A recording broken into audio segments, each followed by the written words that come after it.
Hannah Murray on TRE in the afternoon. Joining us on the line now is Peter Duncan. He's a filmmaker, actor and former Blue Peter presenter. He's bringing back his acclaimed Panto Online film trilogy for the 2025 festive season. This all began during the pandemic when Peter created his own online pantomime for audiences across the world, and it's been doing really well ever since. He's also going to be touring the UK from February next year in Priscilla, Queen of the Desert, the musical. So excited to ask him about that. How are you, Peter? I'm all right. 4:30, 3:30. Of course, I know where you are. Talk Europe. Yes, exactly. How are you? How's your year been? Oh, it's been all right. I'm a country boy. I live in East Sussex now. So things have changed a bit for the last couple of years, and just got a dog, which is a bit unusual. But things are pretty hunky-dory, as they say. Oh, nice. And really exciting about this stint in Priscilla, Queen of the Desert. What a great musical. Yes. No, it is a great music. It's a great film as well, and we've obviously done a bit of promotion and things. I'm looking forward to it. I mean, I don't really, in my heart of hearts, want to disappear from the country life I'm leading at the moment. But actors, you know what we're like. We still have the bug, and it's very hard to lose it, really. And it should be a lot of fun. So yeah. So tell us about your role. Oh, well, I play Bob, the mechanic, who gets called to the middle of the desert in Australia to fix their bus, which breaks down. Of course, he sticks with them and gets a bit involved in the story it's just lovely. I just love the story. I mean, it's particularly pertinent now, really, in this day and age, about tolerance and people being who they are and wanting to be who they are and being liked for it, really. So it's really current as well. And a lot of great songs that everybody sings. Oh, fantastic. So you're getting away with not having to dress up in full drag then? Well, absolutely. I did a sing-along for the Panto Online yesterday, day before yesterday. And of course, it's 4 changes, with the whole makeup. It's, the Dame costumes are weighty costumes, So I was absolutely exhausted at the end of it. But, so we put them out to care homes, and this isn't it. If anybody wants to buy it, you can have the sing-along as well. It's sort of 20 minutes of hilarity. Oh, nice. So if people haven't heard our chats before, just tell people about these pantos that you've created online. Well, come the pandemic, or just after the pandemic, I realised a lot of theatres couldn't open, so I made these pantomimes essentially initially in my back garden, my neighbour's back garden. Then we expanded to other locations. We made 3 of them over a number of years, and every year people want them, schools want them, care homes, scouts and guides, and so and also more pertinently families.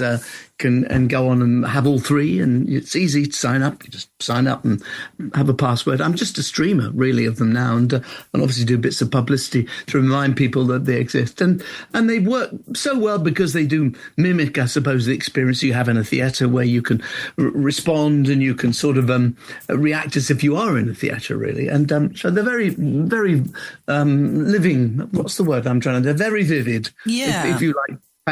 Pantomime, yeah. And how many people did you get involved for the project? Because after lockdown, it must have been difficult to get together with people, wasn't it?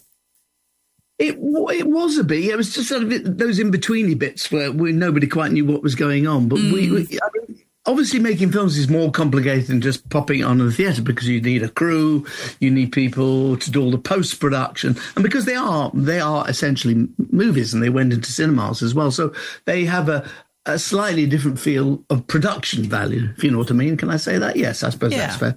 And so you're sort of, I suppose and that's why they're kind of quite vital now, because they work. Lots of people. I mean, the cost of living. If you can't afford to go to the theatre and things are tough, this is a great way of having your panto treat, and it won't cost you very much. Oh, definitely. Yeah, it has got a lot more expensive, particularly in London, hasn't it, to go to the theatre?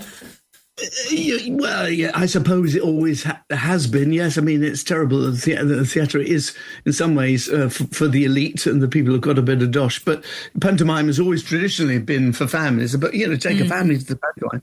It's expensive, and it's a big treat, but it's expensive. And so, this is a good, if you can't afford to go to the theatre, this is a great antidote. Yes. So the 3 that people can see, Cinderella, Jack and the Beanstalk, and then there's one, Pantoland. What can people expect from Pantoland? Well, Jack and the Beanstalk is a sort of, I would call, a climate challenger, really, where the big bad giant is an oil gas guzzling type. So it's a bit political. Not that I'm against that.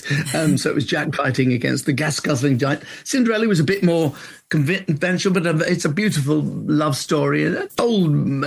Traditionally, but with a few quirky bits in. And Pantoland was me getting a bit carried away with and mixing up lots of Panto storylines together and having a bit of a romp, a bit like an old silent comedy in some ways, but a new silent comedy.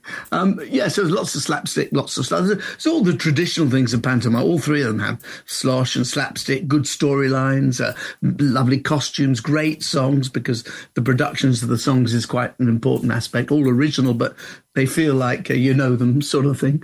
So they've been a great thrill, which is why I put them out every year, really, because it's hard to let it go, and people still want to see them. So yeah, I'm just a streamer now. I sit here and stream.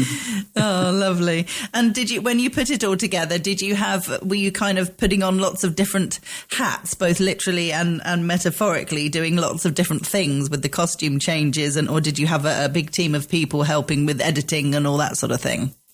No, I did have a cinematographer and an editor and a musical director, because you need all things. You can't do everything. I mean, I was fairly hands-on because I like to, I suppose, multitask. So, it was very much a matter of trying to find people that would understand the genre and do it fairly quickly. And it was a huge learning experience for me too, because I've made docs and done other things on film before, but this had to be crammed into a can you imagine a film set? You've got 20 or 30 people all at once, all have to be paid and all, you've only got in daylight, you've only got so much light you can do unless you're doing some internal stuff. So all those parameters were quite a challenge. And of course, what was great about it was the reaction, because you're being entrepreneurial, you're taking a risk. You don't know, you wouldn't mind so much if people bought it, but they did buy it. But also, then the praise it got was so good. So I still feel good about it. Yeah, really. Great. And have you already started rehearsals for Priscilla, Queen of the Desert? Oh no, that doesn't start till January, and then we head on the road in mid-February. So yes.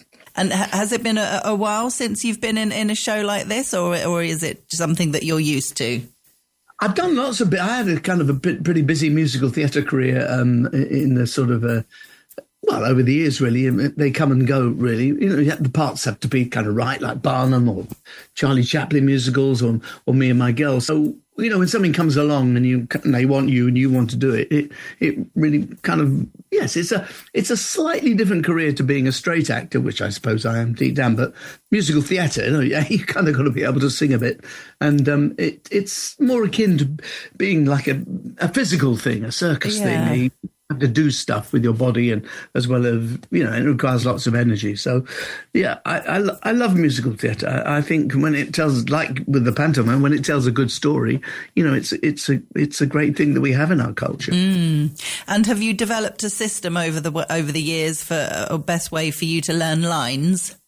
Ah, that's interesting. Are you asking me this because I'm a pensioner? No, my goodness, not at all. Am I talking rubbish? What do you say? No, there is something interesting about that. That I mean, it's quite a classical thing. Sometimes that actors suddenly think, "Oh God, I'm 3 score and 10. I mean, am I going to remember this?" It's the same old routine. It's about rote.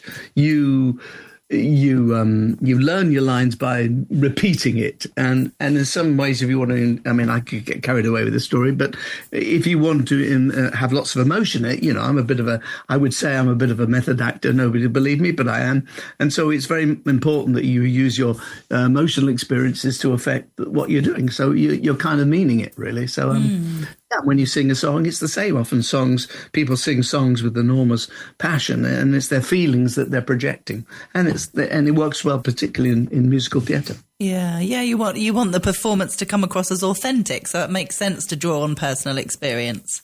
Exactly. If you can fake that, it's perfect. Yes. So if people want to watch any of these pantos from the comfort of their own home or share them in community groups and schools and things like that, Panto Online is the website, is it? PantoOnline.co.uk. It's absolutely simple. You just sign up, you buy it, put in your password, and it's streamed to your direct, like any streamer, like Netflix or Apple or anything. It's dead simple, really, if you want to see it. And obviously, you can see what you're getting when you look at the website, because there's lots of trailers. And if you're a school, there's an educational resource that comes with it. And if you're a care home, I've just completed a brand new sing-along where, again, I was dressing up in lots of Thames costumes and singing sort of popular songs from long ago. So, yeah, if you want that, that's in the package too. Oh, that's lovely. And I've seen lots of clips online and documentaries over the years, how much that can really help older people in care homes, even people suffering with things like dementia. Music and singing, suddenly everything can come flooding back to them. It's amazing, the power of music and song. It really is, yes. Often people that are suffering from dementia will remember a melody in a song and tune from their early life much more than other things. So it's a great comforter, yeah. And fun too. You know, it's nice to see people sometimes who are not sure of their confidence and what they're thinking. Suddenly to have that joy of remembering a lyric and singing along with the song. It's a lovely thing to watch. Yes, absolutely. Well, pantoonline.co.uk is the website, so people can find all the information from there. Peter Duncan, thank you very much for being with us as always, and have a great Christmas. Thank you very much. Nice to talk to you, Anna. Take care. Bye-bye. Right. So long. Bye.